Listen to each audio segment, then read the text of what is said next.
Hello friends, welcome to my channel English Literature with Hema Soni, and this video is for the students who are pursuing MA English Literature. And today I am going to start some important notes from the poem The Rape of the Lock written by Alexander Pope. So this is the title of this question: mock, heroic, epic or mock epic. And as a parody, The Rape of the Lock is a triumph of insignificance, justify और refute the observation. This is the question form. इसमें main form है mock, heroic, epic और mock epic. So Alexander Pope is famous to give an epic-like quality to a very small, trivial, insignificant और common subject. एक बहुत ही trivial एक common से subject को Alexander pope जो है एक एपिक की क्वालिटी देके उसे प्रेजेंट करते हैं रीडर के सामने, और इस चीज़ के लिए अलेक्जेंडर पोप बहुत फेमस हैं। और क्योंकि एक छोटी चीज़ को बहुत एग्जैजरेट करके शो किया जाता है, इसलिए वो बन जाता है mock epic. So let's start. Alexander pope जो इसमें है, इसका मीनिंग होता है बालों की एक लट। तो जैसा कि टाइटल से शो हो रहा है, Peter cuts the lock of hair of Belinda. Peter cuts the lock of Belinda, and instead of giving the title The Cut of the Lock, Alexander Pope gave the title The Rape of the Lock. तो title को इतना exaggerate करके show किया गया है। So let's start. Alexander Pope was the most dominant literary figure and considered or respected as the true representative of 18th century. After Shakespeare, he is the most frequently quoted of English poets. कि जिस तरह से Shakespeare का बहुत ज़्यादा नाम लिया जाता है, उसी तरह से अलेक्जेंडर पोप भी उतने ही फेमस हैं। He was the leader of neoclassical school of poetry. He is remembered today as one of the greatest satirists in English language.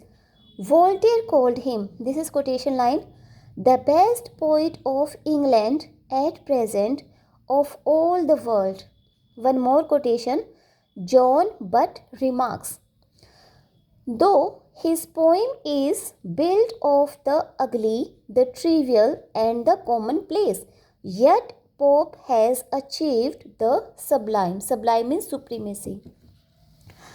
The structural approach to the rape of the lock is basically epical. जो structural approach है वो तो epical है. An epic is a long narrative poem on a lofty subject. Lofty means बहुत high subject उसका होता है, universal subject होता है. Heroic poems are poems like the Odyssey, the Aeneid and Paradise Lost, dealing with the man in his exalted aspects. Their action is witty. Their personas means characters. Personas are dignified and their style is elevated. Elevated means जिसका rank बहुत high हो। तो उसके जो epic होते हैं वो वेटी होते हैं, उसके कैरेक्टर्स जो है डिग्निफाइड होते हैं, और उसका स्टाइल जो है बहुत हाई रैंक का उसका स्टाइल होता है। मॉक हेरोइक राइटिंग्स इमिटेट करते हैं, किसी चीज़ को इमिटेट करना, उसकी नकल करना, this style, and by applying it to the situations that are not at all exalted secure a ludicrous effect. और मॉक एपिक क्या करते हैं कि एपिक की चीज़ों को इमिटेट करते हैं। इससे क्या होता है, इससे एक लिडिक्रस इफेक्ट प्रोड्यूस होता है। One purpose of mock epic we must never forget is wit and pleasure. तो मॉक एपिक का एक ही पर्पस होता है, विट और प्लेजर, लोगों को हंसाना और विट का यूज़ करना। The other is the criticism that comes from comparing what man has been or can be with what he usually is. और दूसरा इसका क्रिटिसिज्म क्या है कि ये दिखाना, ऐसा कंपेयर करना कि आदमी क्या कर सकता है और एक्चुअली में वो करता क्या है। When Pope called his The Rape of the Lock a heroic comical poem. Some readers mistook it as a satire on heroic poetry. तो जब पोप जो है अपने इस पोइम को एक हेरोइक कॉमिकल पोइम कहता है तो कुछ रीडर को लगता है, मिसअंडरस्टूड हो जाते हैं कि ये एक हेरोइक पोइट्री पे सेटायर कर रहा है. But the target of satire in this poem is not heroic poetry but the vanity means खोखलापन या uselessness, but the vanity and absurdities of the 18th century Forbes and Bells. Forbes and Bells means old fashioned या fashionable जो boys हैं और girls हैं. And their hollowness has been enveloped in an elevated lofty style of an epic which provokes laughter. और उनकी hollowness को, उनके खोखलेपन को ऐसे तरह से एनवलप किया जाता है, एक बहुत ही एग्जॉल्टेड लॉफ्टी स्टाइल में उनको एनवलप किया जाता है और इससे क्या होता है, लाफ्टर प्रोवोक होता है. The rape of the Lock is a poem in which trivial things are mockingly treated in a heroic manner. The incident of cutting off a lock of hair from a young pleasure-seeking and fashionable lady's hat is so trivial. So trivial means बहुत ही छोटा सा काम होना. So trivial and so low that it can't possibly find any epic treatment. Yet Pope gave to this trivial subject an epic dignity, and he spun out in a mock epic style. तो cut off hair होना ये बहुत ही छोटा सा matter है, trivial matter है, लेकिन pop ने इसको एक एपिक डिग्निटी दे के इसे एक मोक एपिक स्टाइल बना दिया. This is quotation. As Hazlitt remarks, the rape of the Lock is perfection of the mock epic. The rape of the Lock is distinctly belongs to this class of literature which is called burlesque. burlesque होता है किसी दूसरी चीज़ को imitate करके एक नई चीज़ बनाना. A burlesque is a parody on a large scale in which the style of literature revisited means दोबारा से उसे एक नया रूप देना, the language and thought proper to serious theme which reproduce laughter. In accordance with epic convention, Pope invokes the muse and proposes this theme. तो जिस तरह से मिल्टन ने पैराडाइज लॉस्ट जब लिखना शुरू किया था, मिल्टन ने म्यूज़ को इन्वोक किया था. Muse is a goddess of art. तो इसी तरह पोप भी म्यूज़ को इन्वोक करते हैं. तो ये एपिक कन्वेंशन को पोप फॉलो करते हैं. This is poem line. What dire offense from amorous causes springs? What mighty contests rise from trivial things? The scale of mockery is always varying. We find Belinda flashing lightning from her eyes, and she screams like the Homeric heroes. तो Belinda जो है एक beautiful lady जिसकी आंखों से light flash कर रही हैं और वो इस तरह से स्क्रीम करती है जैसे कि होमरिक हीरोज़ करते हैं. तो होमर भी जो है ये भी, but she is a mere slip of a girl, a mere fashionable lady. Belinda क्या है, only a slip of a girl है, एक फैशनेबल लेडी है. Then we find the altar which is built of French romances, and the goddess is the image of the vain Belinda in the mirror of her dressing table. Alter होता है जहाँ पे पूजा की जाती है, पूजा की वेदी. तो इसमें ड्रेसिंग टेबल को ऐसा बोला गया है, जब ड्रेसिंग टेबल के आगे बेलिंडा जो बैठती है अपने आप को मिरर में देखती है, उसे ऐसा दिखाया गया जैसे किसी गॉडेस की इमेज हो. उसे इतना बढ़ा चढ़ा के दिखाया गया जैसे कि गॉडेस की इमेज है और वहाँ पर पूजा की अल्टर मीन्स पूजा की वेदी लगाई गई हो. According to one critic, Belinda is a true representative of the fashionable ladies. The quality of high built indoor laughter is exceedingly found in Pope's poem, The Rape of the Lock. Moreover, the laughter is often simultaneously hitting two objects: the great epic form and lifestyle, the characters, the well-bred lord, the gentle belles, Sir Plume. Tillotson comments, the laughter will be silver, it promised, and yet not all silver. If a reader comes across this mock heroic after having studied Milton's Paradise Lost, some striking resembles accost him. अगर कोई reader जिसने पहले paradise lost पढ़ी है epic के नाम पे और फिर वो इस पोइम को पढ़ता है तो कुछ रिजेंबल्स उसको स्ट्राइक करेंगे. Paradise lost constitutes 12 books and likewise the Rape of the Lock has been divided into books 5 cantos. The Dream of Belinda, in which Ariel एक सुपरनेचुरल एलिमेंट है, ये एक सुपरनेचुरल एलिमेंट है जो कि बेलिंडा को गार्ड करता है. The dream of Belinda, in which Ariel speaks to her to be more vain glorious. Vain glorious means बहुत ज़्यादा प्राउडी हो जाना.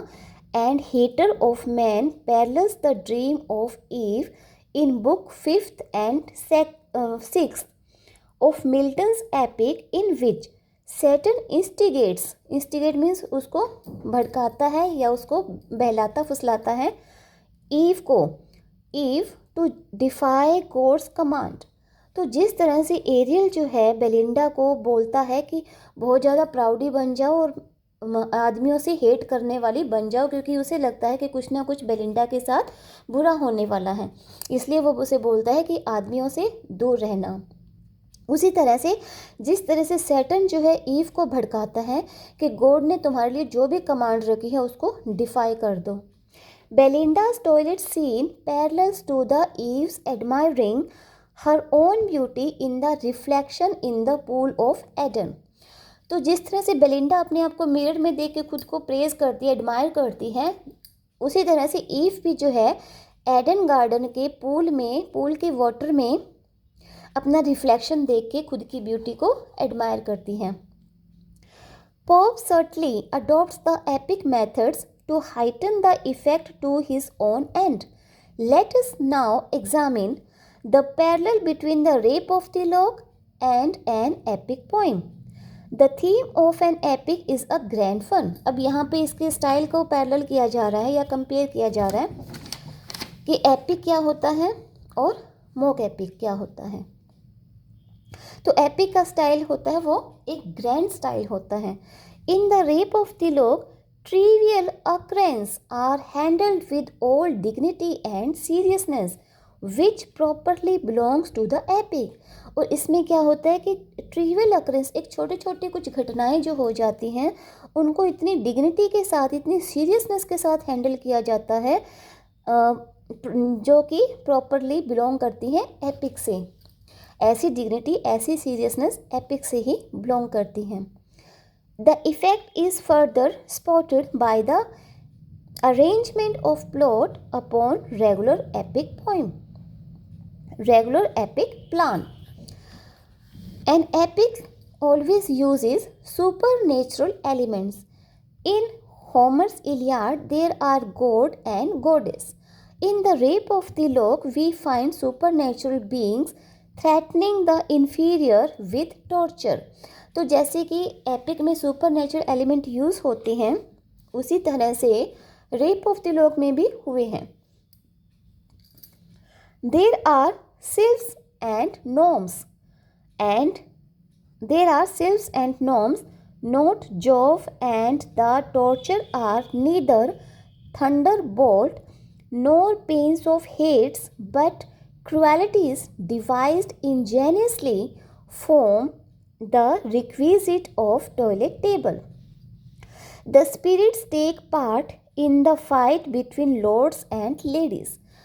Lord's and ladies means gentleman और जेंटल लेडीज़ के बीच में जो भी फाइट होती है उसमें भी जो स्पिरिट्स हैं पार्ट लेते हैं. like the god and goddess in Trojan War. The spirits take part in fight between lords and ladies like the god and goddess in Trojan War. Propped on their bodkin spear, the spirits survey the growing combat or assist the fray. ये poem की line है. According to G. Holden, it is Pope's use of this machinery which more than any other single feature has made the poem the single success that it is. An epic portrays an age round the personality of a god or demigod and its characters are heroes.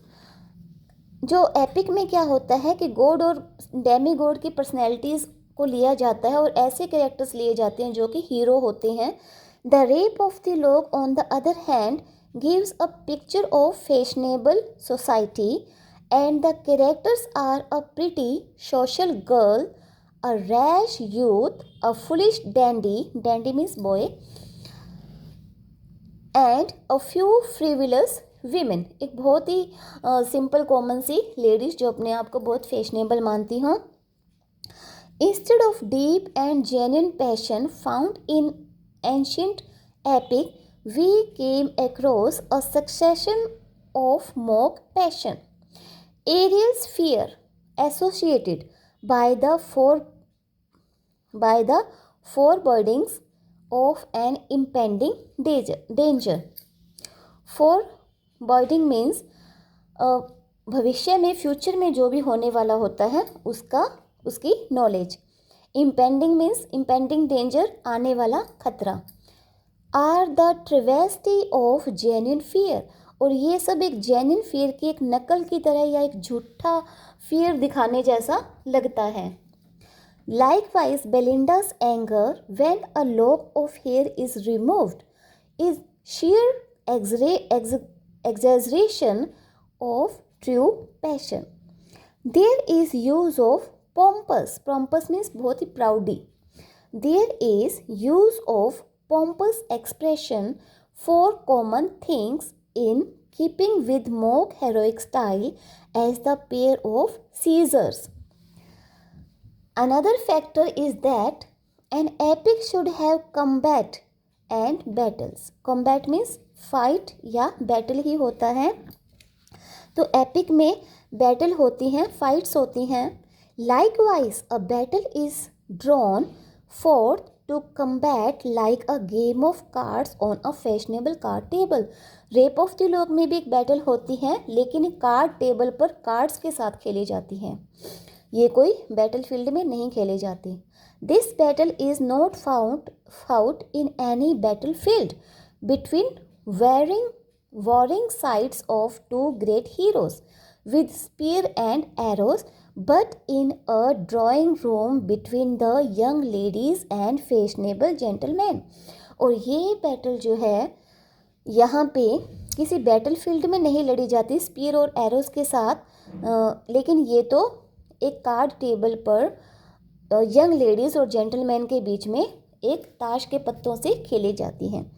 The weapon used are the amorous looks and sweet smiles of ladies. और इसमें weapon क्या है? Amorous looks and sweet smiles of the ladies and the pinch of snuff which Belinda throws into the nostril of Lord Peter.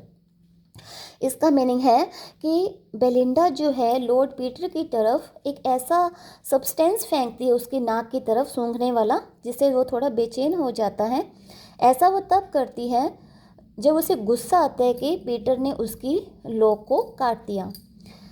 But the trivial account of this mock fight is dignified by references to the great battle in Homer's Iliad. Then the game of ombre होते हैं 3 लोगों का game होता है ताश का. Then the game of ombre is described in terms of a heroic combat and the entire game is presented as a fight between heroes. Pope's playful fancy succeeds in creating a brilliant burlesque burlesque वही imitation, artificial but beautiful. तो ये सारे एक artificial चीज़ें pop ने create की है, लेकिन सभी बहुत ही ब्यूटीफुल हैं। It is common in epics for a character to visit a subterranean region, underground जगह। तो एपिक में हीरो जो कैरेक्टर हैं वो अंडरग्राउंड जगह पर जाते हैं। In this mock epic Umbriel visits to the cave of Spleen just like Satan's journey in Paradise Lost from the depth of hell to a newly created world. तो यहाँ पर भी जैसे कि सैटर्न पैराडाइज लॉस्ट में कहाँ जाता है, अंडरग्राउंड जाता है, जहाँ पर एक नया वर्ल्ड क्रिएट किया गया है। हेल में अंडरग्राउंड जाता है जहाँ पे एक नया वर्ल्ड क्रिएट किया गया है। उसी तरह से यहाँ पे अम्ब्रिल जो है विजिट करता है केव में, केव ऑफ स्प्लीन में। In keeping with the spirit of the classical epics the poem has a moral to impart. इस पोएम में एक मोरल भी है। Clarissa advises Belinda that all beauty is worthless without good sense. कहती है कि सारी ब्यूटी, क्लैरिसा कहती हैं कि सारी ब्यूटी वर्थलेस है अगर उसमें सेंसेस नहीं होते। How vain are all these glories, all are pains, unless good senses preserves what beauty gains. A close study of the text would indicate that in the Rape of the Lock there are instances of epic grandeur presented on a diminutive scale. Diminutive होता है बहुत ही छोटा। Belinda's toilet is another engaging account in which Pope has attributed in a perfectly mock heroic manner. जो Belinda का जो toilet scene है, जो वो ड्रेसिंग टेबल पे अपने आप को तैयार करती है, तो उससे भी पॉप ने जो है बहुत ही मॉकिंगली प्रेजेंट किया है। The most striking quality of this poem is of course its sparkling and scintillating wit. To conclude, Pope is a master of this type of epic. Thus, the Rape of the Lock is perfect mock epic poem. The style of the poem is very grand, and its heroic style for a trivial subject makes it a superb piece of a mock heroic poem. तो ये हमने शुरू में ही बात की थी कि इसका जो सब्जेक्ट है बहुत ट्रिवियल है, लेकिन इसका स्टाइल जो है वो एक हेरोइक पोएम का है, इसीलिए एक मोक हेरोइक पोएम बन जाती है। Geoffrey Tillotson has beautifully summed up all the features of differences and paralleled between an epic and Rape of the Lock is in following words. तो जोफ्री टिलोटसन ने एक एपिक को भी और रेप ऑफ द लॉक को भी अच्छे से कंपेयर किया है, उसको पैरेलल रखा है एक दूसरे के, और उसके बारे में वो कुछ कहते हैं। वो कहते हैं the epic is a long poem, the rape of the Lok is short, the story of an epic poem covers years, that of the rape of the lock hours. तो जोफ्री टिलोटसन क्या कहते हैं कि जो एपिक है वो एक long poem होती है, rape of the lock short है। जो एपिक है वो ईयर्स को कवर करती है, उसमें कई सालों को कवर किया जाता है, लेकिन जो रेप ऑफ द लॉक है वो आवर्स को कवर करती है, कुछ घंटों को कवर करती है। So it is completed. I hope you will like this, and if you like then press the button like and subscribe. Thank you.